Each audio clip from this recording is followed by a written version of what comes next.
একদিন শ্রী ঠাকুর বলরাম মন্দিরে ভক্তদের সঙ্গে বসে রয়েছেন, কথা বলছেন। তখন সময়টা ছিল 1885 সালের 12 এপ্রিল। একজন ভক্ত বলে উঠলেন, মহাশয়, নবহুল্লোল বলে এক মত বেরিয়েছে, শ্রীযুক্ত ললিত চাটুর্যে তার ভিতর আছেন। ঠাকুর বললেন, নানা মত আছে, মত অনুযায়ী নানা পথও আছে, কিন্তু সবাই মনে করে আমার মতই ঠিক, আমার ঘড়ি ঠিক চলছে। গিরিশ মাস্টারের প্রতি বললেন, পোপ কি বলেন? মাস্টার বললেন, সবাই মনে করে আমার ঘড়ি ঠিক যাচ্ছে, কিন্তু ঘড়িগুলো পরস্পর মেলে না। ঠাকুর, তবে অন্য ঘড়ি যত ভুল হোক না, সূর্য কিন্তু ঠিক যাচ্ছে, সেই সূর্যের সঙ্গে মিলিয়ে নিতে হয়। একজন ভক্ত সই শুনে বললেন, অমুক বাবু বড় মিথ্যে কথা কয়। ঠাকুর তখন বললেন তাকে, সত্য কথা কলির তপস্যা, কলিতে অন্য তপস্যা কঠিন, সত্যে থাকলে ভগবানকে পাওয়া যায়।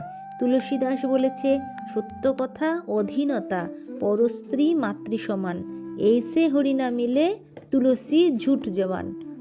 মানে এই তিনটে কথা যারা মেনে চলে, তারপরেও যদি তার হরি না মেলে, তাহলে তুলসী, মানে তুলসীদাস নিজের নাম করে বলছেন যে উনি তাহলে মিথ্যে কথা, ওনার যে এই যে জবান, এটা ঝুট হয়ে যাবে, কারণ এইভাবেই ভগবান মেলে, যদি কেউ সত্য কথা বলে, অধীনতা এবং পরস্ত্রীকে মাতৃসমান মনে করে। কেশব সেন বাপের ধার মেনেছিল, অন্য লোক হলে কখনো মানত না। একে লেখাপড়া নাই। জোড়াসাঁকোর দেবেন্দ্রের সমাজে গিয়ে দেখলাম কেশব সেন বেদিতে বসে ধ্যান করছে। তখন ছোকরা বয়স। আমি সেজবাবুকে বললাম, যতগুলি ধ্যান করছে, এই ছোকরার ফতা ডুবছে, মানে ফাতনা, সেটাকে ফতা বলছে, যে এটা বড়শিতে যে থাকে মাছ ধরার জন্য, সেই কথা বলছে। ছোকরার ফাতনা ডুবছে, বড়শির কাছে মাছ এসে ঘুরছে।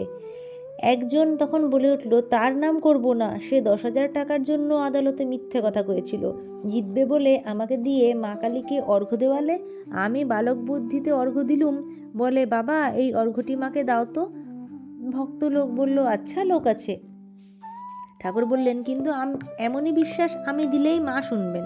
এইটা খুব তার বিশ্বাস ছিল যে যদি ঠাকুর এই অর্ঘ্য দেয় তাহলে সে মামলা জিতবেই। ললিতবাবুর কথায় ঠাকুর বলছেন, অহংকার কি জায়গা, দুই একজনের দেখতে পাওয়া যায় না। বলরামের অহংকার নাই, আর এর নাই। অন্য লোক হলে কত টেরি তম হতো, বিদ্যার অহংকার হতো। মোটা বামুনের এখনও একটু একটু আছে। মাস্টারের দিকে বললেন তাকিয়ে, মহিম চক্রবর্তী অনেক পড়েছে না? মাস্টার, আজ্ঞা হ্যাঁ, অনেক বই পড়েছেন। ঠাকুর সহাস্যে বললেন, তার সঙ্গে গিরিশ ঘোষের একবার আলাপ হয়, তাহলে একটু বিচার হয়। গিরিশ সহাস্যে বললেন, তিনি বুঝি বলেন সাধনা করলে শ্রীকৃষ্ণের মতো সব্বাই হতে পারে?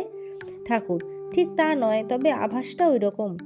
ভক্ত, আজ্ঞা, শ্রীকৃষ্ণের মতো সব্বাই কি হতে পারে? ঠাকুর, অবতার বা অবতারের অংশ, এদের বলে ঈশ্বর কোটি, আর সাধারণ লোকদের বলে জীব বা জীব কোটি। যারা জীব কোটি তারা সাধনা করে ঈশ্বর লাভ করতে পারে, তারা সমাধিস্থ হয়ে আর ফেরে না। যারা ঈশ্বর কোটি তারা যেমন রাজার বেটা, 7 তলার চাবি তাদের হাতে, তারা 7 তলায় উঠে যায়, আবার ইচ্ছে মতো নেমে আসতে পারে। জীবকোটি যেমন ছোট কর্মচারী, 7 তলা বাড়ির খানিকটা যেতে পারে ওই পর্যন্ত। জ্ঞান ও ভক্তির সমন্বয় নিয়ে তিনি বলেছেন, জনক জ্ঞানী সাধন করে জ্ঞান লাভ করেছিল, শুকদেব জ্ঞানের মূর্তি। গিরিশ, আহা! ঠাকুর, সাধন করে শুকদেবের জ্ঞান লাভ করতে হয় নাই। নারদেরও শুকদেবের মতো ব্রহ্মজ্ঞান ছিল, কিন্তু ভক্তি নিয়েছিলেন লোকশিক্ষার জন্য। প্রহ্লাদ কখনো সোম ভাবে থাকতেন, কখনো দাসভাবে, সন্তানভাবে। হনুমানেরও ওই অবস্থা। মনে করলে সকলেরই এই অবস্থা হয় না। কোনো বাঁশের বেশি খোল, কোনো বাঁশের ফুটো ছোট। এগুলো, it is with our judgments as with our watches, none goes just like, yet each believes his own. এইভাবে আপনারা যদি সার্চ করেন তাহলে জানতে পারবেন। সবাই বলুন, জয় শ্রী ঠাকুরের জয়, জয় শ্রী মায়ের জয়, জয় স্বামীজির জয়।